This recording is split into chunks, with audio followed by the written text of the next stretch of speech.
All right. Happy Sunday. Welcome. It is always fun to be here with everybody.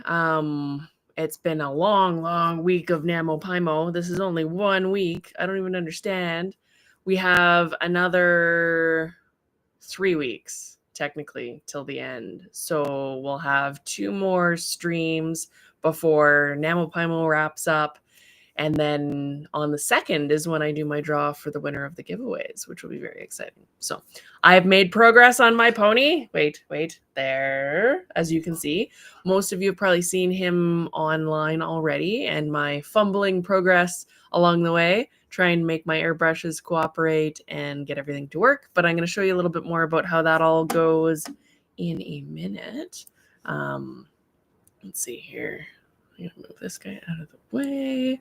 We have Amy. Good morning, Amy. Looks like both Facebook and YouTube are working. I'm a little bit late because I realized after the fact, I went to go turn everything on and realized that I'd moved my entire setup over to where I've been painting, which is right here. And I can't stream the way it was set up over there because I need to be able to see all of your lovely comments and chats and things. I need a little bit of a better setup. Hopefully I'll be able to do that sometime soon so that I can do it all from the same place, because I'm trying to get some video of me actually working on stuff, which is exciting because there's plans I have. Mwahaha. All right. So yeah, that is kind of what's up. I have people were asking about the masking for my Bombas. So on this poor bubble butt here, I put a couple of different options that I've had for masking fluid that I just have around. I don't know if they're the best options necessarily, but they were what I had on hand. So I played with them. I did a little bit of a video that shows kind of the difference between them. And I'm going to continue on with that because I have them setting on him. I'm going to show how they come off, how you paint around it, and see what kind of works best. What I ended up going with, which is what I'd originally talked to you guys about, was the Molotow masking pen. And it's kind of a one-time use for the particular tip that's on it. I can get it flowing a little bit more again, but as you can see, it's kind of like a marker, and it gets gummy because it's this gooey, nasty masking fluid stuff that gets on the tip. So it gets a little cruddy, but it did have better control, I found, than the other options that I had on hand. One of them being one that needs to be washed off with water, but I should hopefully have that video for you guys in a little bit. It should be kind of exciting. So yeah. And obviously, if you have to wash it off with water, like scrub it off with water, there's only certain kinds of media you can put it on before it'll cause problems. So that's not the best option for everything. So yeah, I'll show you guys that. Looks like NaMoPaiMo has been very exciting. We don't really have any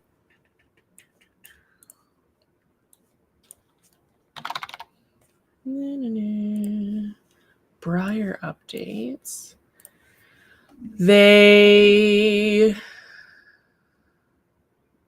Let's see. I'll just share my screen with you guys and you can see what I'm up to. Hold on 1 second while I go in here. Briarfest updates. This helps me put those little timestamps in that I showed you guys or posted about last time. I'm going to try and do that for the streams going forward. So if you miss one, you can kind of skip to where you want. And that makes it a little bit easier to kind of jump through to the section that you're looking for. If you just don't have any interest in Briar, you skip right on by Briar. So let me share my screen. On the Briarfest blog, we did the contest announcement. And then they have a general Q&A that they put up on the website. They're looking for vendors. They're looking for volunteers. Volunteers do get a model. They have not announced what that is yet. But there's lots of different positions you can take on if you want to join in and help out with Briarfest. They usually have quite a few volunteers. So this is Midwest Fest. It looks like they're Icelandic Reykjavik. I think that's close enough to the name of that guy. It is the Icelandic capital city. So Reykjavik. It'll be I don't think it's glossy. Collectors Club. The announcement, Midwest Youth will get this guy. It does not look like it is glossy. No. So yeah, that'll be what the prize is for the youth novice and novice show champion. So that's kind of cool. VIP workshops, they announced those. Looks like a whole bunch of them are the same as what's offered in the main workshops, just with obviously if you're VIP, you get an easier chance of getting into them. Party outfits, flea bitten, grays with Blaylock, and then there's the traditional carousel horses with Laura Rock Smith. We have Jubilee Briar Bridals by Leanne Masters. Darren's doing her spots workshop. Then we have Clock Horses, 75th anniversary clock with It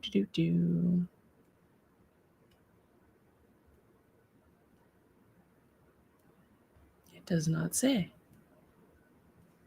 Oh, Vincent. Looks like.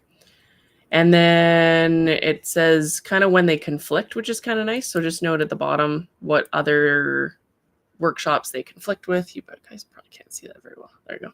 It's a little better. And then Kieran's with Canadian artist Janine Hack. It also says again what it's conflicting with, which is very cool. And then if we go back, they said they announced their VIP workshops. I didn't see this update, so I'm seeing it at the same time as you guys. We'll see what they're saying. VIP and all access ticket holders have access to 29 awesome workshops. The VIP obviously are exclusive to VIP. That's saying don't hit quick shop when buying workshops. Wonder else. So this is just a general Q&A for what to do. Yeah. Don't register for 2 sessions happening at the same time. That's kind of fairly obvious. And then they'd released well back, if you look back, the other workshops that are going on for everybody. So yeah, if you're interested in workshops, it's always fun to take something on. When I went down to Briar Fest my first time, I did the bust sculpting workshop with Morgan Kilburn, which was very cool. I still have the bust. It's not done. But that's okay. It just sits on my shelf. In the shelf of abandoned souls that everybody's like, please don't do that. They're just maybe they'll come back. I don't know. So yeah, if you're interested in workshops, they're super fun. And then make sure you don't sign up for 2 at the same time or one when you want to do something else. It can be hard to kind of fit those in with all the other events that are going on. So there is that. I don't think they announced anything new. I think we chatted about their 75th anniversary horses are a set of 5. These guys are.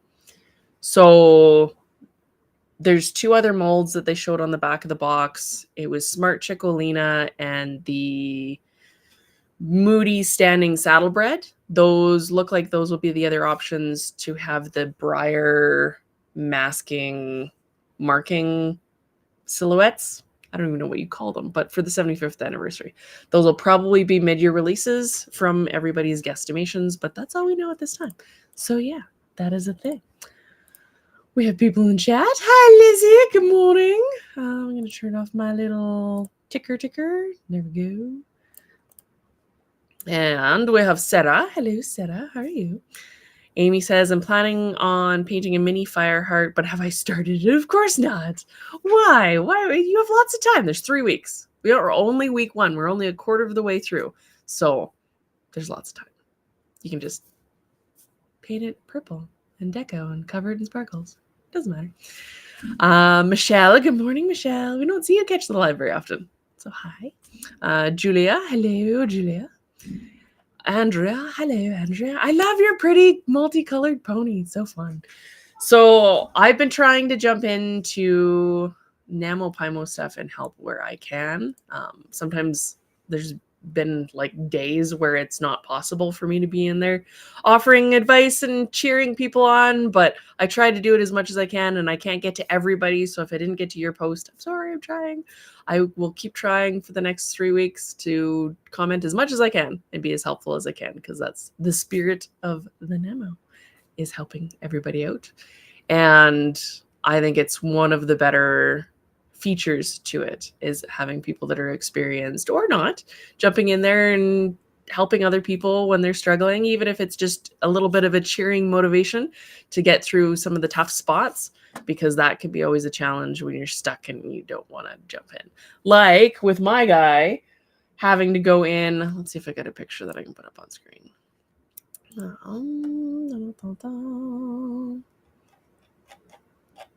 I do not readily have it. Hold for processing. And coffee, because coffee.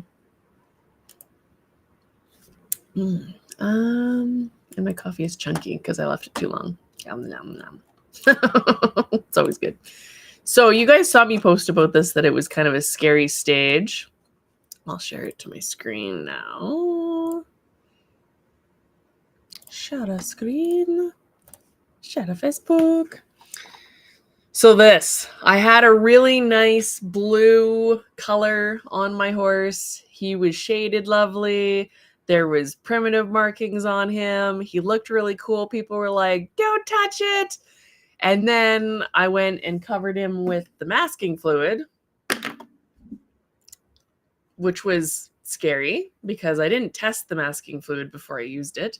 And then decided to go over him in white, because to make the yellow work and not have it turn green, it can't be on blue. It had to be on white. So cover the horse in masking, which is very hard to see around. I'm not used to masking. I almost aborted the mission because I was uncomfortable, to be honest. And that is what NaMo is about. It is about being uncomfortable, taking big risks, taking a leap into something that you're not familiar with. And half of my intent with NaMo this year is going in and doing something that I'm not comfortable with, which is masking in particular, and airbrush, because it's not my primary medium of choice. It was scary as heck, because you're spraying on these lines, and my brain's saying it would be easier to hand paint these on. My brain's also saying you could have just left it blue, you dummy. My brain's also saying I could go in there and just use the fine detail possibility of the airbrush and draw the lines in, which is what I ended up doing on the face, actually. So all of the stuff on the face here is all done by hand. There's no masking on the face because I couldn't get it to sit right, and I kind of wanted to be a little bit more precise with it, which is funny because it didn't end up being as precise as the masking. So we're learning. It's all good. That's what this is for. So yeah, if you're worried about doing the thing and wrecking it, everybody's in the same boat.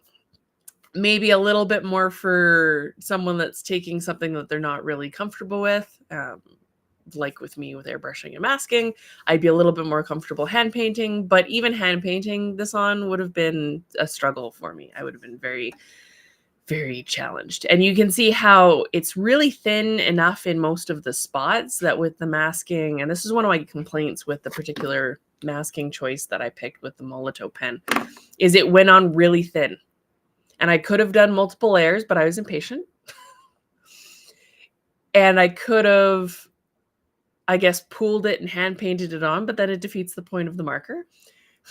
It's not necessarily meant for projects like this. It's meant for other stuff, but that's okay. We're playing and we're learning and we're using different things. So it worked. I managed to push through and put the white on, and I said to myself, worst case scenario, you can always go back and try and fix it, or you can strip it. It's never the end of the world, generally. So I did that, and then it got worse, because then I went from that to freaking mustard yellow. It's okay. As I'm putting this on, I'm like, oh God, oh God, oh God. Because I put in my fluorescent yellow pigment, which I ended up covering most of. So the yellow orange right now doesn't glow as much as it should, but the blue does, which is exciting. So I can show you a video of that in a second. This was me after I'd put on the initial yellow mustard nuclear. What did I just do? It did look cool, but it wasn't the color I was going for. So put on the mustard yellow, panic even more, try and match my color. You can see over in the corner here. Let's see if I'm putting swatches of color next to my drawing, because it's hard to tell tones sometimes. Your brain says when it's separated from the other color, oh, it's way more yellow. But it was actually more of a peachy tone I was going for. So I went back in, and you can see me there with my tiny little 2mm or 0.2mm nozzle airbrush that I'm going in, and I'm trying to keep reasonably within the lines, so that it's not all over the place and a little bit easier to clean up. Plus, I didn't have 100% confidence in my masking being 100%, and I didn't want a ton of cleanup. Went in over top with the peach. That seemed to help it a little bit, but I was still scared. And then this is peach all over. That was almost a little bit too much. I was questioning my decisions at that point, because with the masking and it overspraying, I was worried that I'd gone too much. So it's always a guessing game when you can't see it. And if you're not experienced with the technique, it's really hard for you to actually go in and see and have faith. So I was just blind faithing my way through this, as I'm sure some of you can appreciate. And then we got to this stage. So you can see here how it looks disgusting. There's texture all over it. There's like snot goobers. There was some parts where the masking was peeling off, and I'm like, did I wreck it? There's chunks in it. It's just a hot freaking mess. It might have looked cool from a distance, but when you zoom in, no. Yeah. Well, this is the point where you're like, I'm going to throw it out. It's bad. Not as bad as mustard yellow. Mustard yellow. So white was scary and sad, because if I would have wrecked it at that point, I would have been sad. Mustard yellow was terrifying because I'm like, what have I done? Peach was, I don't know about this, but maybe. Put on these colors. I'm like, that is looking cooler, but it's a hot mess. And then I started scrubbing off. You can see in the corner here how I've this is a lot crisper because I've started to peel off the masking. And you can see how where I didn't put masking and I was just spraying, I was also having trouble with my airbrush splattering, which you can kind of see here. It behaved all the way through. And then when I needed it to do details, it was like, yeah, no. And I couldn't figure out what the heck was going on with it. It was the same paint that I'd used before that was coming out smooth. Airbrushes, princesses of the art world. So you can see how messy that is. We ended up figuring out a way around it. I'll tell you a little bit later, but yeah, a hot mess. You can see all the overspray here on his shoulder. Blah, blah, blah, blah, blah. So from a distance, not bad. Kind of cool. Up close, which I'm not the only one struggling through this, which is why I'm sharing my process and my sad faces with you guys, because it's totally a thing.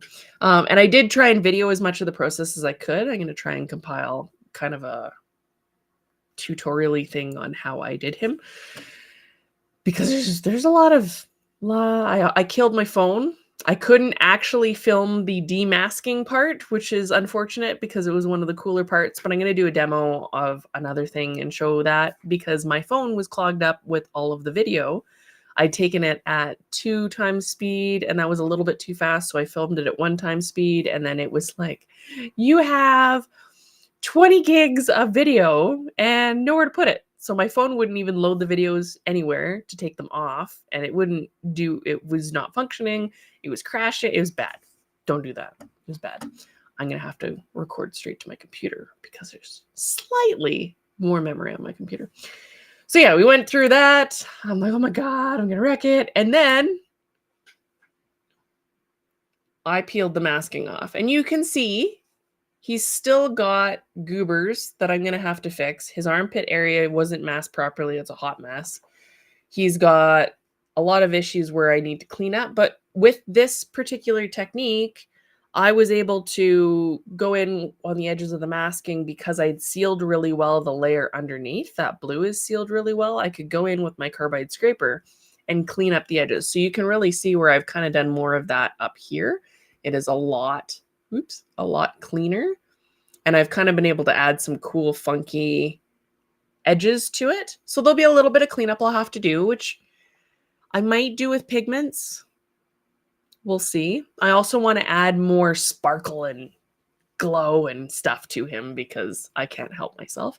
And you can see his other side too looks really cool. It's really neat where the primitive markings meet where that masking color is. So you can see it's going the back here.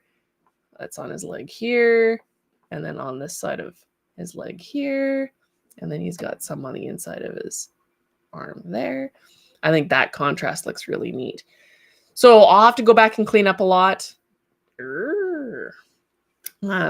And make it a little bit crisper, but I was not anticipating this to look better than the drawing that I've done.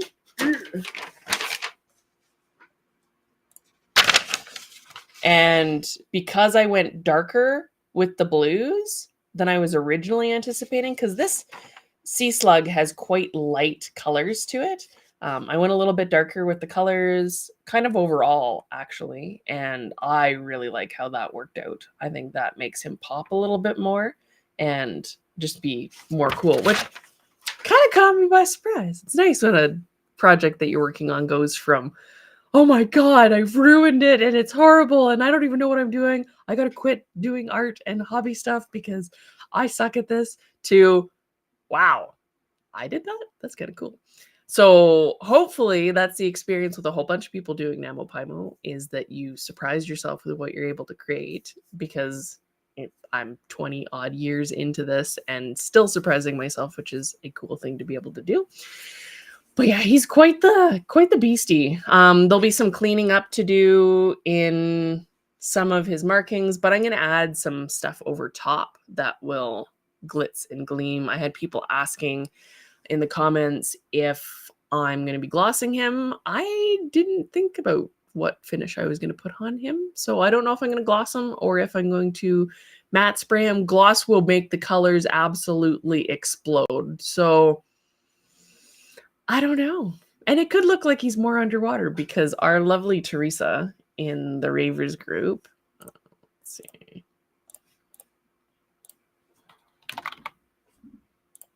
made a banner of him under the sea, and it is the freaking coolest thing. And it's giving me ideas. Check that out. He's under the sea, and he totally blends in with all the little orange things. And Teresa is amazing. She's the one that goes into the Ravers group and does the banner changes and stuff. I've been crazy, so it's hard for me to do that, but I greatly appreciate her going in and doing fun stuff because that's so neat. It made my day. He even matches the freaking coral. I don't know how she does it. I don't know, but it's awesome. So yeah. Let's see. We have other people joining. Sorry, I went on a kind of Namo painting rant there for a second. Julia, I calculated the total for models I want in the 25 regular run line, nearly $300, and that's just what's been shown. Yeah, some of their stuff's really good this year. It's going to be hard to resist that for sure. Julia says, your Namo boy turned out amazing. I see him on the shelf behind. Yeah, so I guess I can show his actual self now that I'm done showing the screen. See him in actual 3D. So I did go into the face and I cleaned him up just with alcohol. So I'll have to clean that up even more, but that looks a lot better than the splattery crazy. It's interesting because peeling that up, it exposed more of the white underneath, so I have to get a little bit more precise with it. And I did kind of change how his marking on his face was going to be. So the colors are quite crazy. And then I have a video here. Where'd it go?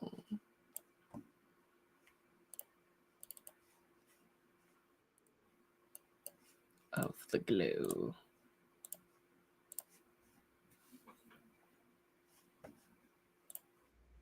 Check it out. So you can see the blue glowing there. That is glowing, baby. And that's under the masking, so it's not 100% consistent. And then I did try and get the yellow to glow. That was the mustard yellow. Oh, she glowed too. It didn't really work. But you can see. Oh, so drag this through here. How that does glow quite well, even underneath the masking. So I'll have to probably refresh some of it to get it to glow the way I really want it to, but it'll have at least have some glow effect to it if I can't get it to work, because the let's see, the glow paint that I bought, this is primer, this is not glow paint, but the glow paint that I bought is more of a craft one, and it didn't seem to want to go on very well. It was giving kind of a speckly effect, which is really cool, but not quite what I was going for. So I think it's really, really cool. You can see how he glows there. It's just surreal. I'm playing. Who knows?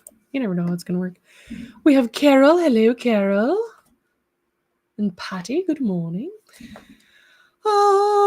Julia, did you paint the masking fluid or with a paintbrush? It was with the Molotow pen with the 2mm tip on it.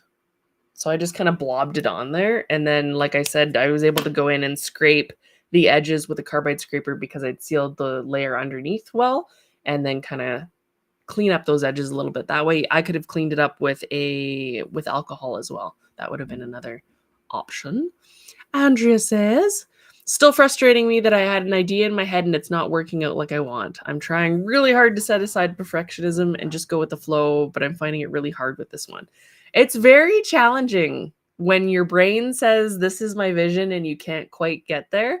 And it's just the perseverance part of messing around with it until you do. And I think leaning more into that and not worrying about the how, just focusing on the journey, that'll help, because that helps you kind of let the perfectionism part go and just say, okay, I'm going to go with it. And then if you can do that, you're more likely to get into the flow state, and the flow state's what's going to get you to your goal. I know that sounds like a whole bunch of woo-woo mumbo jumbo, but trust me on this one. I really like how your pony's turning out. Let's see if I can go in Nemo here.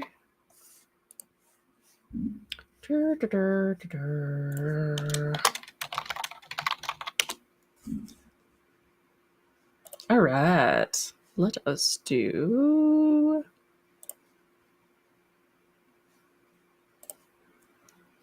Katie. Hi, Katie. How's it going? Laura Rocksmith. Hi. We were just talking about your VIP workshop. Sometimes you have to step away. Yes, there are times too where you need to just, pony needs to go there. I'm going to throw it across the room, and bad things will happen. That's happened to me too. I've actually legitimately tossed horses across the room when they were assholes. Pardon my French. Because it's just, you get to the point where you're so frustrated and you've broken something, and it's like, yep, nope, there's no point. And I don't think I ever finished that horse and resurrected it because I was so mad at it. Also, I would like to draw attention to my Velociraptor because I'm very excited. We have a really cool dinosaur museum called the Royal Tyrrell Museum, which is what it says on the bottom of the shirt. And I've always wanted one of their dinosaur shirts, and now I have one. I love dinos. So yeah, that's the thing. Julia says, I absolutely love seeing the ugly side of what turns out to be phenomenal finish work. I see. Thank you. It's hard for artists, I think, to show that stage, but I think it's very important because I think we're all there at some point, and letting other people know that we're human and that we worry and stress about how crappy it looks at certain stages. Like even with this guy now, everybody's like, oh my God, wow. But look at he's got armpits that are messed up. There was overspray on his belly. There didn't even get color on the inside of his thigh there. He is not finished. Not by any stretch of the imagination. And there is a lot. Like, I gotta repaint that. I pulled paint off of parts of his tail by holding him because I was impatient. There's a lot of cleanup still to do. And I think from afar, you can make anything look amazing. And oh my God, wow, that it's worth like $5 million. And then you look up close and you're like, maybe that needs a little bit more work. We're not quite there yet. So I think that's part of the process, is being able to show people that it is a process and that there's a lot of human, gross, messy emotions and stuff along the way, because it's just how we work as artists. And artists are more sensitive to it all. So we're extra emotion gooey all over the place. Yeah. Holly says peeling off masking fluid is the most satisfying part. So with this particular stuff, you couldn't really peel it off. I had to use one of those rubber erasers and kind of with my finger, I got a little bit of it. And then this got some more. There was a whole section that peeled off the paint too. Oops. We're just going with it. It's part of the process. It's not a mistake. It's a happy accident tree stripe. I have no idea. I think being hard on yourself about the process makes it obviously way harder. So there's that. It'd be nice to be like peeling it off like burnt, dry skin. I don't know, like sunburned skin. Some people really like that. There's like Dr. Pimple Popper people, and then there's the not Dr. Pimple Popper people. I happen to be on the enjoying of the peeling of the things. That's why I have an iguana, because I can peel his little scales off. It's so satisfying. Anyway, Amy says, oh my God, 100% messed it up. And then it's simply because you're not done yet. Yeah, there's also that component too. Painting is definitely a process of you're not there yet. Don't throw it away. Have some faith. Get through it. Push through. You'll do fine. It is a thing. Andrew says mine's like that too. It's okay from pics from a distance, but as soon as you get close, and it's hard because we're like extra focusing on all the little things when we're doing it, and it's in our hands, and then people. Hi, Nash. What are you doing? What are you doing? Hey, Wiggle Boom. He's like, I found a rib. You are on TV. Kind of live TV. So yeah, that is a thing. Laura Rocksmith can't stay. Have a good day. Bye. Thanks for joining. Dale Ann, you make me chuckle the way you describe it, but I get it. Totally understand. Been there a few times. It's art. It's messy. It's not A, B, C, D, E, and happy through the whole process. It wouldn't be art if it was like that. So hopefully this is helpful. Shelley, hello, Shelley. Would love to see a barrel eraser medallion. Yeah, I can maybe do that at some point. It'd be fun. So there's a lot of ponies in my brain that are wanting to be brought out. Hi, puppies. What you doing? What you doing? He's being so good. He's getting a little sassy. He likes to bark now when we ask him to do things. Don't break the pony. Leave it. And he's very helpful in the studio, being the manager, making sure that I do the things. Now he sleeps upstairs a lot, though. He'll just ignore the fact that I'm in the studio because that is boring and I should be playing with you, right? Yes, I should. But he's very, very good. He's a good boy. So, let us see. Shelly says, love his color. Andrew says, he's awesome. Christine says, hi, hello. Holly, hello. How's it going? Love that shirt. Pony go yeet. Exactly, Katie. I literally threw it against the wall and it broke because I was so mad at it. That happens. Sometimes it's cathartic, or I just cut their heads off with a saw. It's fine. Toomey, hi, Toomey. How's it going? Andrew says mine was getting close to being eaten. Hi, Amanda. Why'd you get an iguana so you could peel his skin?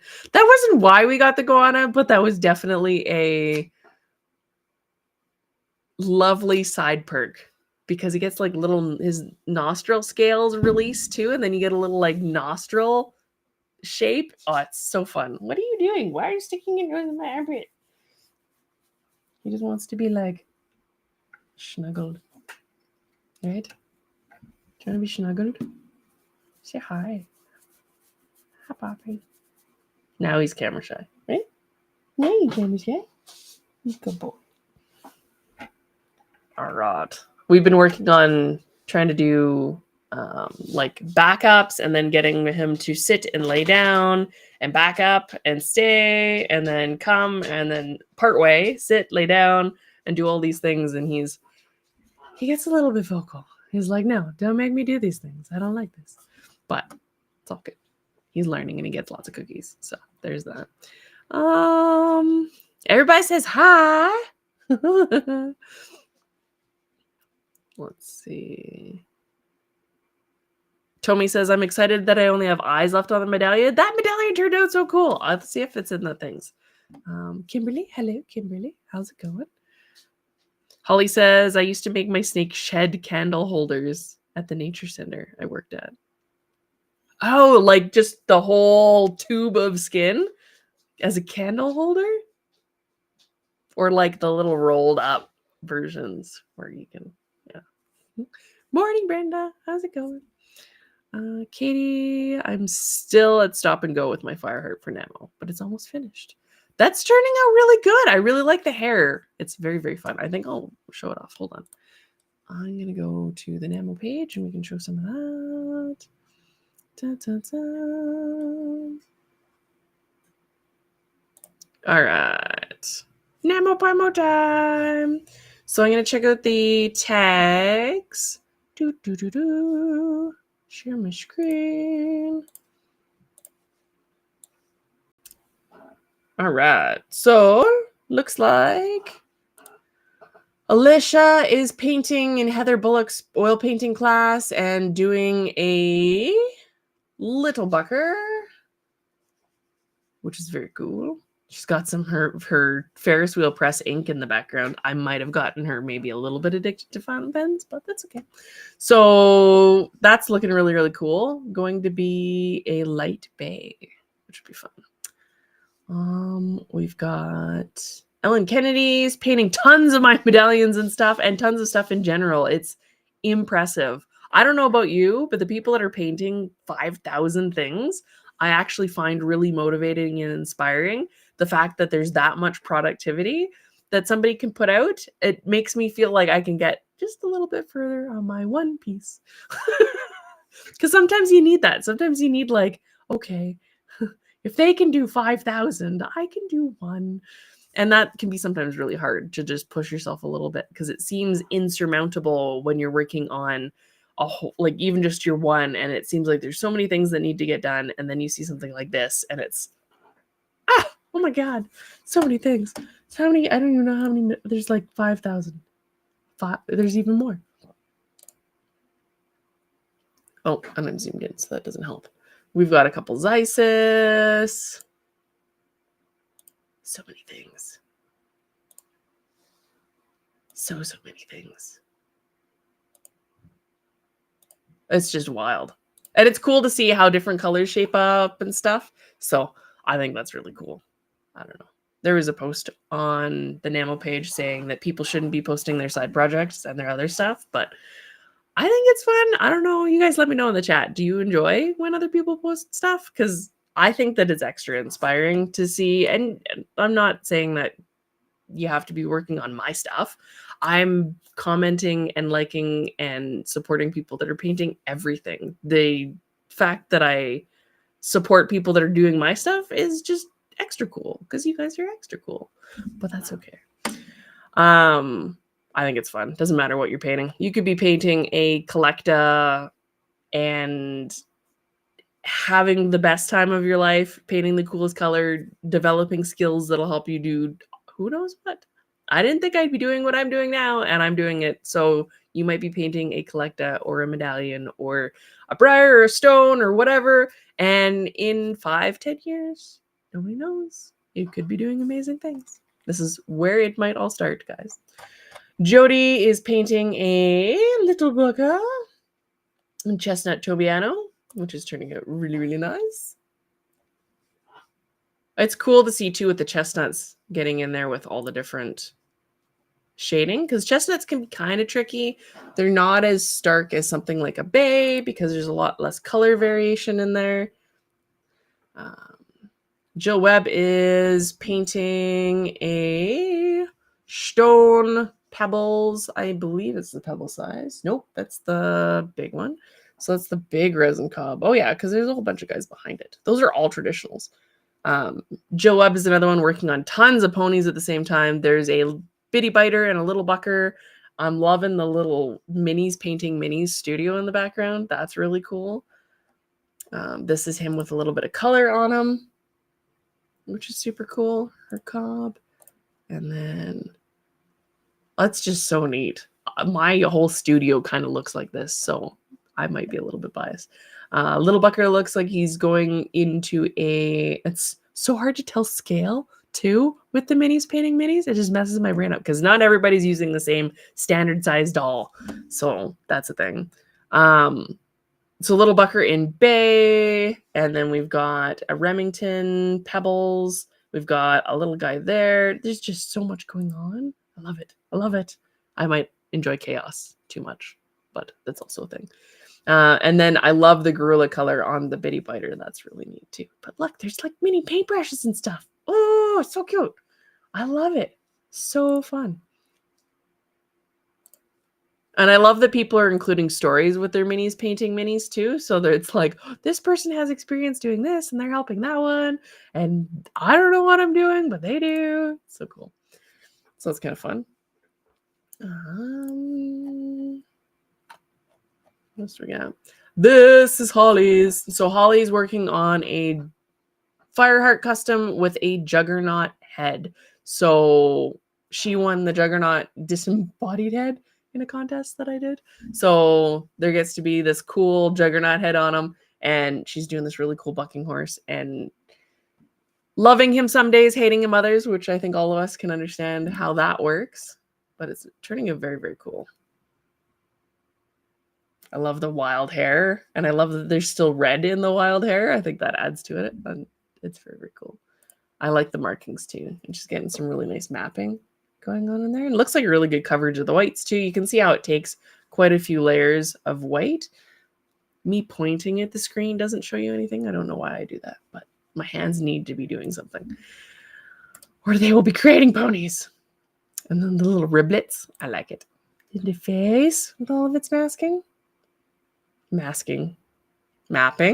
My brain is in masking world right now. Doing too many things at the same time. Then we have a little customized tater that Meg's doing. And then I believe this is Miss Maddie, this mini version of Matriarch by Carol Williams in a nice, I don't know if it's going Palomino or a light chestnut. I think it's going Palomino with some really nice dapples to it. It's quite cute. I like the Carol shrunk guys. And then this guy with his customized hair is just so cute. So cute. And the dapples are really neat. I like the tones that got in there. The whites on the butt are looking so cute. I love his little tiny tail. See? Customize my things. It makes me happy. Especially ripping their heads off. I get excited. And then we have Elizabeth Rawlings is painting a Fireheart. I think we're out of the tags. Oh, there's another one. Evan Lee's working on the stone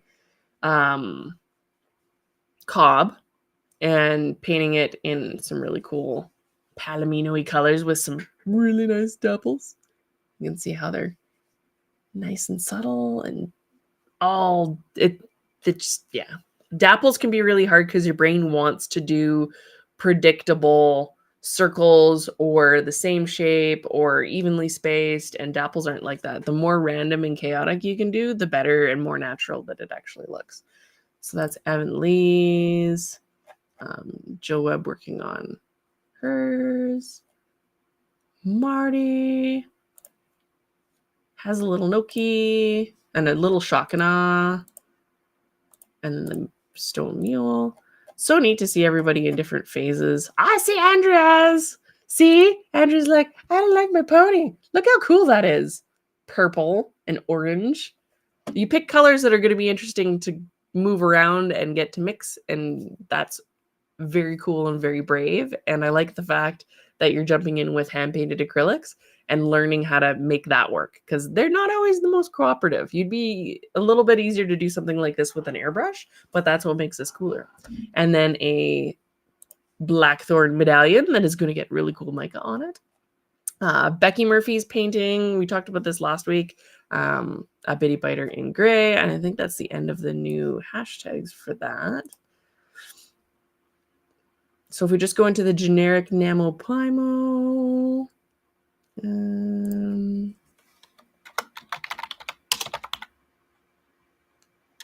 it's a cob wombi, tubies.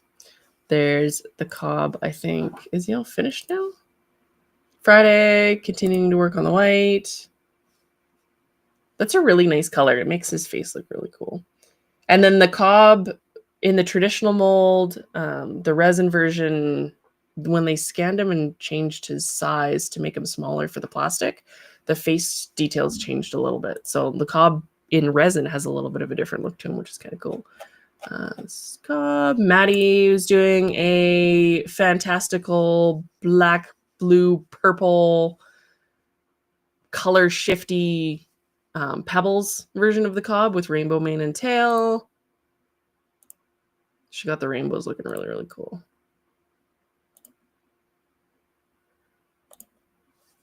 And then I think that was him before rainbows.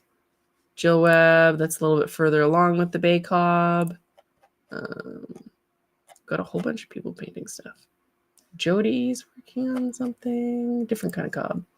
But yeah, there's been lots of really cool stuff. I've seen a lot of really helpful comments from people. If you're having issues, don't stress about it. Post. There's usually somebody that will pop in there and help. Let's see. Let's go through some of the photos. This is why it's hard. This is why it's hard for me to show you guys' stuff sometimes. That's why the hashtags can be a little bit helpful, especially if I'm trying to do this, because there's so many things to go through with so many awesome ponies. So we've got, these ones are kind of cool. Minis painting minis in like a really cool faux bronze patina. I think that's really neat. We've got tons of people painting stones. There's lots of people doing the hair by hair detailing. We got other people painting medallions. We've got people doing Rabicano and etching, which is super neat. You don't see a lot of people etching for NaMoPaiMo. The wings on this are going to be insane. Look at all the pearls. Ah. It's just a cool place to go, even just to get inspired. And the group does continue on through the year. You end up with people posting kind of all the time, asking for help or posting what they're working on. It's a movement, which is kind of cool. This guy's getting flocked, which is wild. It's like a felting. You can see the texture on it. It's felted. It's like a fabric felty stuff that she put on them, which is really crazy and cool. There's some of it going on and getting covered up. I don't know how it works. I opened a whole new area of questions in my brain for like, what the heck's going on? Here's another little bucker. Or no, that's the Micronaut. Yeah. In his tiny, tiny little self. We've got all sorts of people doing stuff for the first time. You're getting some really nice skin tones on this one by Sarah Beth. This reference I recognize all the time and I love it. This is a Morgan that has a really, really cool color. They have some really sooty palominos and buckskins, and it's a reference we commonly see. People still in the prepping sculpting stages, which is really exciting. I really like this little Brighty. He's getting epoxy on him. So see, there's people that haven't even started painting yet, and if you feel behind, then there's always somebody there that's a little bit further behind to be excited about. And for most people, I don't think most people stress about the hard deadline. I know I tend to miss it myself, but I think it's kind of fun. Here's someone that was talking about the different pan pastels and using burnt umber, I believe. raw umber and raw umber shade, using these colors, most people are like, yeah, what would you even use that on? But it's really good for something like this, or shading in around the nose, which you wouldn't necessarily think of. You'd be thinking grays, or you'd be thinking blacks and maybe some whites, but raw umber. See, you learn all sorts of stuff. Lots of people asking about dapples. Lynn Castles Caldwell posted a really cool tutorial information thing on dapples and how she does them. There we go. There's Katie's pony with all his hair. I like that the eye's peeking through, and I like how much movement there is to the hair. It's very, very neat. So you can see that. And it's not only a place for learning and asking questions about painting, but you can ask questions about sculpting too. There was somebody that was asking or expressing their frustration about how their hair wasn't working, and they were really frustrated by it. They decided to cut the nose off their horse and their hair off their horse for the first time ever, and are resculpting, I believe, for the first time ever, and painting for the first time ever, which is a lot to take on at once. And I got in there, letting them know that there's people here that can help, including myself. And they'd made a comment at one point that they wanted to direct message me a whole bunch of questions, and I would encourage people, instead of doing that, post publicly, because what you're having problems with or have questions about is probably something that somebody else has had a question about, even if it's about sculpting.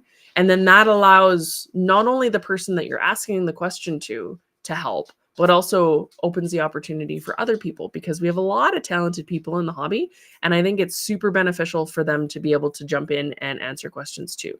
And if you direct message somebody your questions, that limits it to you and them and being helpful in that circumstance, which is great. It's great to have private conversations with people and do that. But it's also super beneficial, especially in something like NaMoPaiMo or ICE, the International Equine Customizing event. Doing stuff like that, to be able to have that information public, because you never know who it's going to help. And you might be that person that's lurking and trolling and like, I'm going to look in the background and not post anything, and be helped by that thing. So it's always good. So cool. I love that front picture too. There's so much going on there. And you're taking on a lot, Katie, with having the hair be so gravity defying. That can always be a challenge. I know that sometimes wires help me do that, but they can get in the way too. So don't be afraid to Dremel stuff out. Like, you can build a base, Dremel that back to something that's just a support, and then add on top of that, because sometimes that support structure can get in your way. That's usually how I kind of get around it being a dink, because hair is a dink sometimes. We all know that.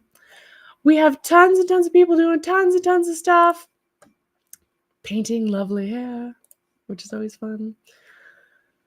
Everybody at different stages. This person dropped their horse and had to rebuild ears. So you're seeing people repair legs, rebuild ears. This is the felting process. You can see the felting going on. That tip of the ear broke off and the ears broke off. People asking about how to vent in the cold so they don't wreck their horse. There's all sorts of things going on. This is all masking, so other people doing different kinds of masking techniques. It can be a really good introduction for learning. If you even were checking out and sampling, be like, do I want to buy a new material? Is that something like, maybe you need raw umber now for shading on faces? Might be a thing. Maybe you never want to try oils because you've seen somebody ruin everything. Cara had posted about personal protective equipment, so how to keep from breathing in pastel dust, which is very important.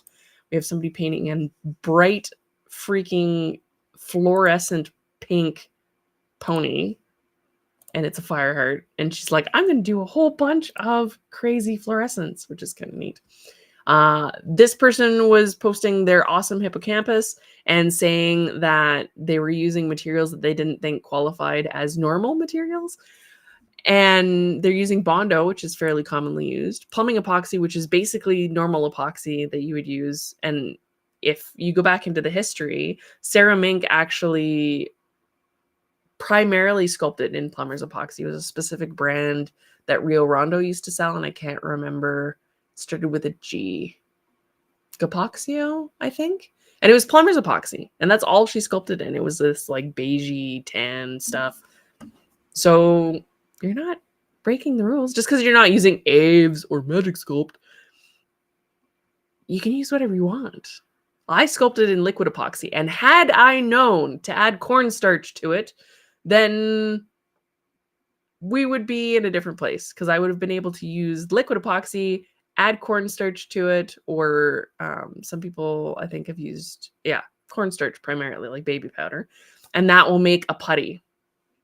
But I used it liquid because that's all I could find in the stores. This was a little bit before the internet was super common for this kind of stuff. Didn't have Amazon. That's the thing. And then primed in automotive primer. An automotive primer is something that people use quite often. Duplicolor, Rust-Oleum. Duplicolor is mainly the metal one, but people asking about prepping, micros, all that stuff. Lots of people. A little fire heart. I think it's cool. So yeah, Stephanie Blaylock's posting some of her process. She did, I think I showed it last time, where she was glazing over using blending gel by Folk Art to get your metallics and like thin layers of a pigment kind of base over, or a acrylic kind of base to brighten up the color over top of a normal color. She's got quite the distinct style, and that technique helps make some of the colors pop, like a chestnut, which is what she did it on initially. There's me posting about my terror and painting stuff. Minnie's painting minis. It's just so cool. You can basically find everything and anything on Namo. There's people doing murals. Look at how cool that is. I don't know.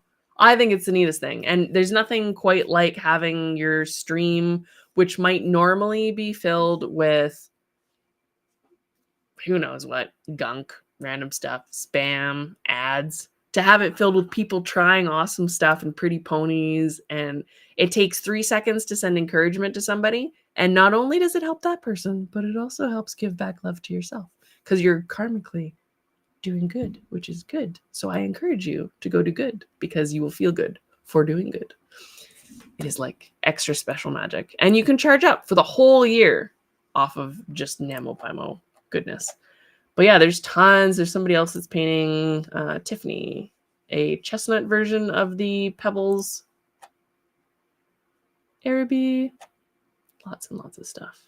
It is very, very cool. But everything, anything, all of it, people asking questions about pan pastels, what are good sets to invest in. You can ask all sorts of things. It's very, very cool. So I highly recommend that you hop in there and support your fellow artists. Get in there, do some stuff yourself. And if you miss the deadline and you're like, I'm so sad I'm not playing, jump in there and play unofficially, because who cares about the official whatever? You're not, you can still have fun and participate without needing to be officially entered, because that's, I don't know. I think that it does not require all that extra crazy involved. But let us see what we've got. Where did your medallion go, Tommy? Let's gonna find it.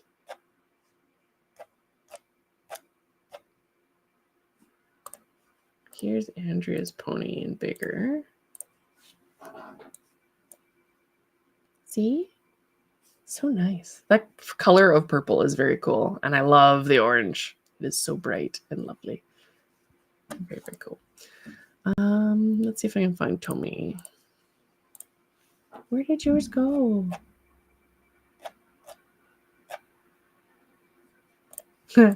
These are cool too. Crazy Lisa Frank leopard, and then the reverse, I guess, of it. I love both so much. And the fact that they're painted by Star Trek characters are even better. Let's see if I can find Tommy. Da, da, da, da. We have Nila, backwards version of Alien, and now in alien colors, which is even more fantastic. So rainbow leopard Appaloosa, super, super cool. It is very exciting to see people painting medallions and having fun. And it's sometimes easier to try a technique on a medallion than commit to a full 3D horse. So I like to encourage people Doesn't have to be my work. You can paint whatever you want. But I think it is very helpful to, even just for confidence, if you're working on your main piece, and like if I was smart, I would have been like, oh, I should paint something else at the same time and then test the technique on the medallion so that I don't cry if I mess up the big horse. That would be doing Namo a little bit more intelligently. Or you could just jump in with both feet and you get what you get. I also do that probably more often than I should. So it is a thing. Kay's saying he's very, very heavy. I bet he's heavy. He's got a lot of epoxy on him. That is a lot of pony. Holly says we used to make snake shed candle holders. Oh, that's really interesting. I'll have to look that up. We had a ton of snakes in my elementary school. Our principal was obsessed with them and thought that it would help kids to get over any fears that they had. Just kind of even in general, if they were exposed to snakes and had like the opportunity to understand what they were, which actually helped quite a bit. I don't know that we had very many kids that left that school that were still afraid of snakes, because pretty much every classroom had a snake and they're awesome. So Tomi says, I've always been like, how do people get them done after 2 days? It's a lot. It's a lot. Some people are really fast and I don't understand. I can be really fast sometimes, but that is exceptionally. I've seen people like hours in and they're basically done. It's like a race to see who can finish first, which there's all sorts of races, I guess. Brenda says, I'm very happy with how my rise is coming along. Yeah, she's using mica powder. Let's see if I can find that now.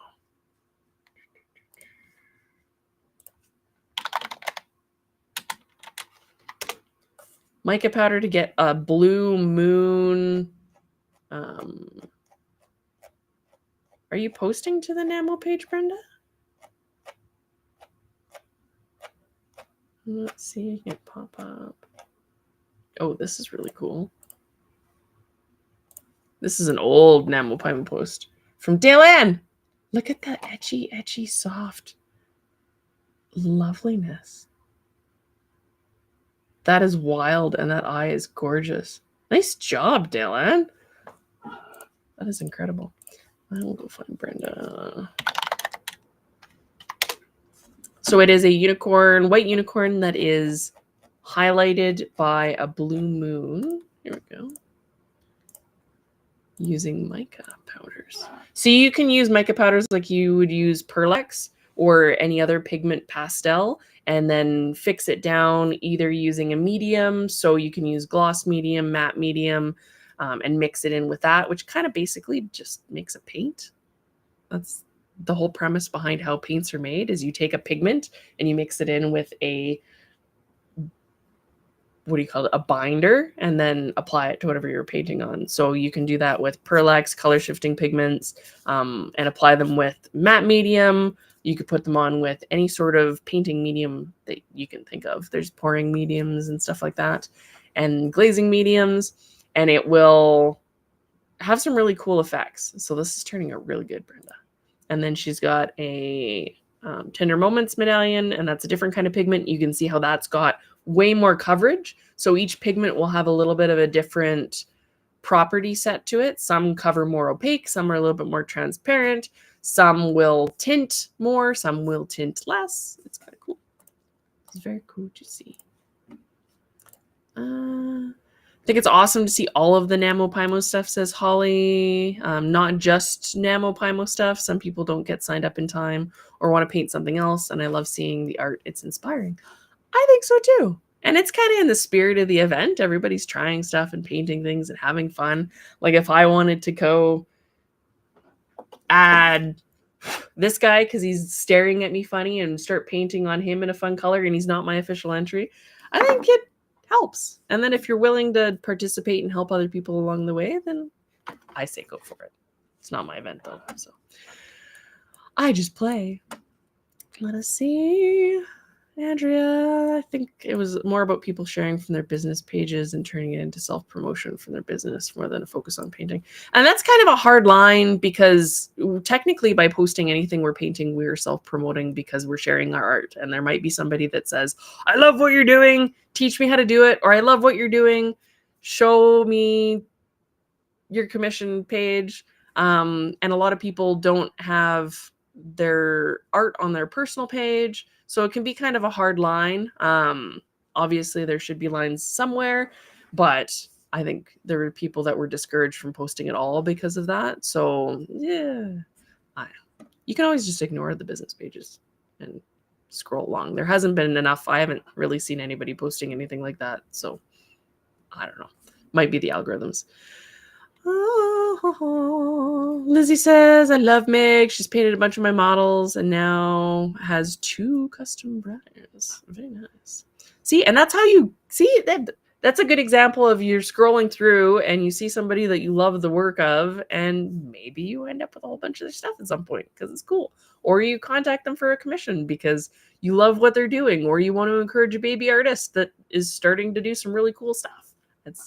I don't know. I don't know that there needs to be super crazy lines, but what do I know? Patty, did I see the Mojave being sculpted as She-Ra? No, I didn't. Where is it? I'll have to find that. That'll be very cool. Let's see if it pops up. Ah! Ha! That's awesome. Swiftwind! Magnetic. That's cool. Very, very cool. And then our very own Teresa did Swiftwind on Biter, which is also very cool. I love it. I love all of it. I love it. You're not going to necessarily break. Sorry, that was really loud. You're not going to necessarily break whatever you're working on. The challenge with magnets sometimes is the finish. It can scratch things, so you have to be kind of careful on how you do that. A little bit of something like a moleskin over top of your magnet would keep it from damaging the finish quite as much as magnet on magnet, even if it's under like epoxy. We have Catherine. Hi, Catherine. Karen. Hello, Karen. People are saying the cob is nice. Yeah, and if you're in there helping, I think that it's a really good opportunity to encourage other people, because the hobby tends to have a bit of a gap of encouragement between the people that are doing this professionally and the people that are starting out, and there's a lot of things to learn and know. So the more we can help everybody else, the better. We all learn together and we all grow together, and that is awesome, because who doesn't want more pretty ponies? Lizzie's asking, what do most people do with ponies after February? Sales, personal collection? I think it's a good mixture of stuff. I think some people sell things, some people keep things. A lot of people keep things because they don't think they're good enough to sell. And I don't know that that's necessarily the case, but it's sometimes fun to keep them, and then you can see your progression over the years. I've kept some. I've not finished some. I have some like these guys that are sitting there, and they were my Namo horses from previous years, and they're still not done, but they'll eventually get sold. This guy probably will get sold at some point, if I'm being honest with myself. As much as I love him, I also run a business, and some of the ponies need to be rehomed.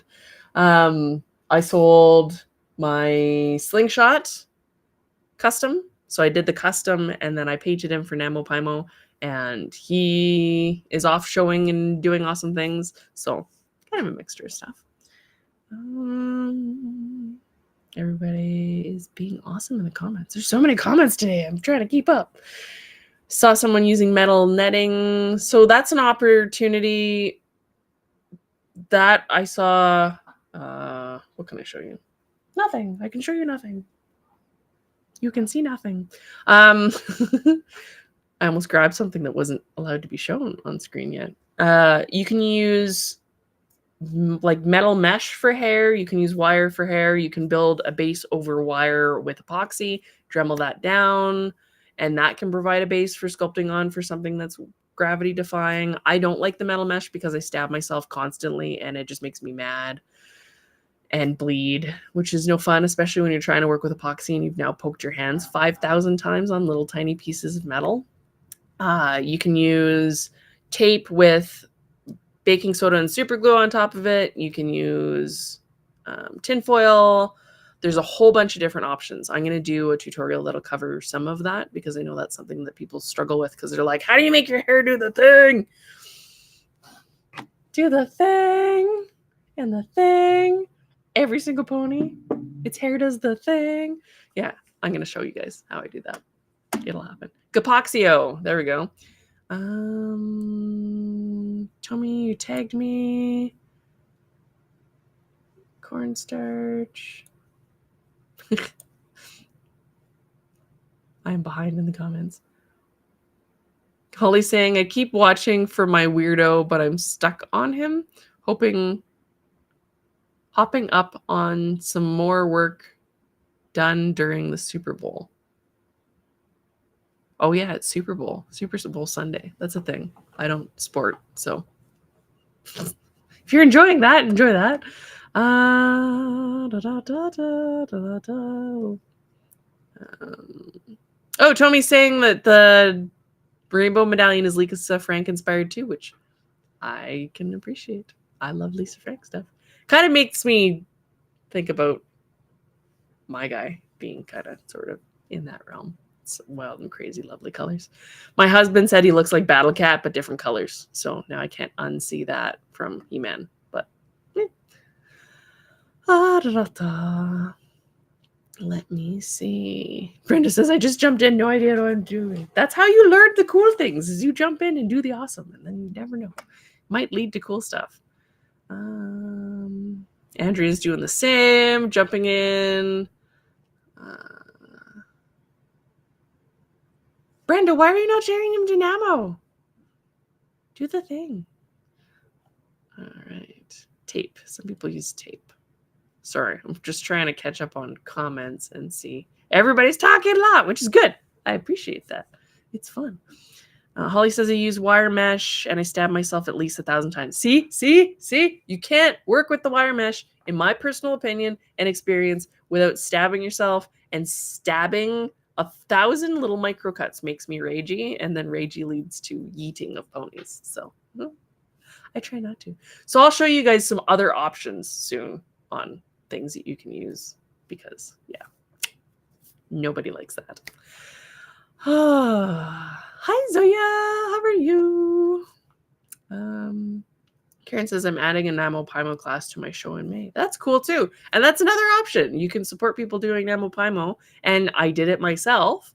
Is a class that we frequently have up here in our shows because it encourages people to get out and paint their own stuff, not just to buy things and show those things, because there's an extra special magic that comes from making it yourself. And I think people get into this idea of they need to be amazing and they need to be like freaking Nikki Button and all these people and painting ridiculous stuff. Carol Williams, Carolyn Boydston.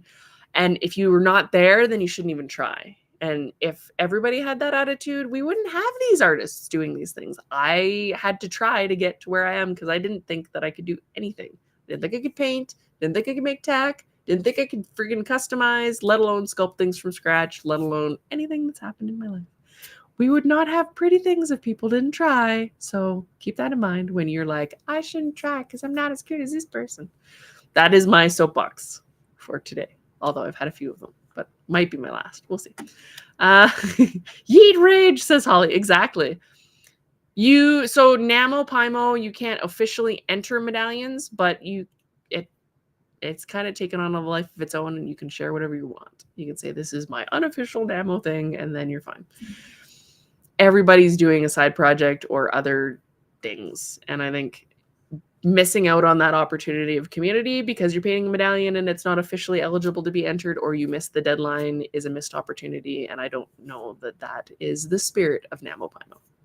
So Zoya says, I'm painting Scotty for NaMoPaiMo. Back from Rome. Rome would be amazing. You will have to tag me or share something. I didn't see Scotty pop up in the thing. That is cool. Make sure you enter them in the contest. Oh, here's Slingshot. Dun, dun, dun.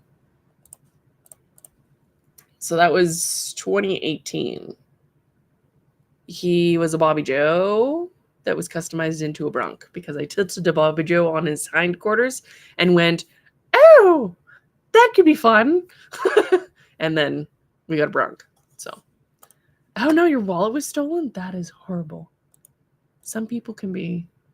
It's hard with tourist traps because there's touristy areas and there's people that do this and make lots of money professionally off of stealing people's stuff, which is crappy and you shouldn't do it. But yuck. Let's see.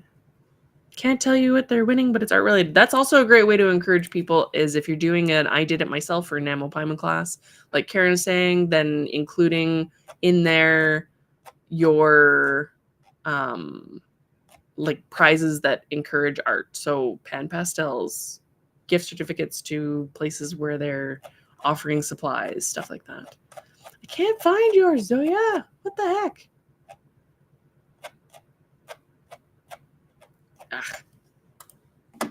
It's hard. Too many things. Holly says, how exactly do we enter in the contest? You take your finished piece and you go to my website. And then on my website, there's NaMoPaiMo giveaway right here. Click that. It takes you to the page. By the end of February 28th, you have to enter. It's for a chance to win one of either a Noki or a Bombas. It has to be something that you finished during NaMoPaiMo, so you don't have to have it as your official entry. Just needs to be done in the spirit of during the week or the month of February 2024. And then I will be announcing the winners on Sunday, which is the 2nd, during the stream. And all you got to do is send me an email. Let's see. That's the NaMoPaiMo page for officially entering, which is now closed. But then to enter for my giveaway, check out all the information here. You submit an email. If you click email me here, it will pop up with the appropriate subject line, which is here, already in the thing. But if you click there, it should pop up if you have stuff set up automatically. Include your stuff, your photo, and you can submit more than once if you want, as long as it's something that I had sculpted at some point. So that includes stone cob, the briar ornaments that I've done, Fireheart, Tiger Lily, Firestorm, the resin Justify, because they technically count as my work. Any of my medallions, any of my resins, all that good stuff. So yeah, super easy. And I'll be doing a random draw. So it is not me picking the best of entries. It is totally random out of all the entries submitted. And you can only win once. So the same person can't technically win both prizes. But you could win one resin, which is more resins than you have before. Kind of fun. I don't know. I'm just trying to make it a little bit more fun. I can only, like, if you imagine if all of the artists in the hobby did this, where they gave away a prize to Namo, they used to be more like that. They used to be paying your entry fee and then getting the opportunity to win a prize, a medallion. Kylie was doing the medallions for the longest time, and they'd be shipped out at random to people that were participating. If you could just imagine the Namo world and the hobby, if people were doing that and doing giveaways for participating in the event, I think it would be good. I think it would add extra magic. So I'm trying to do a little bit to help.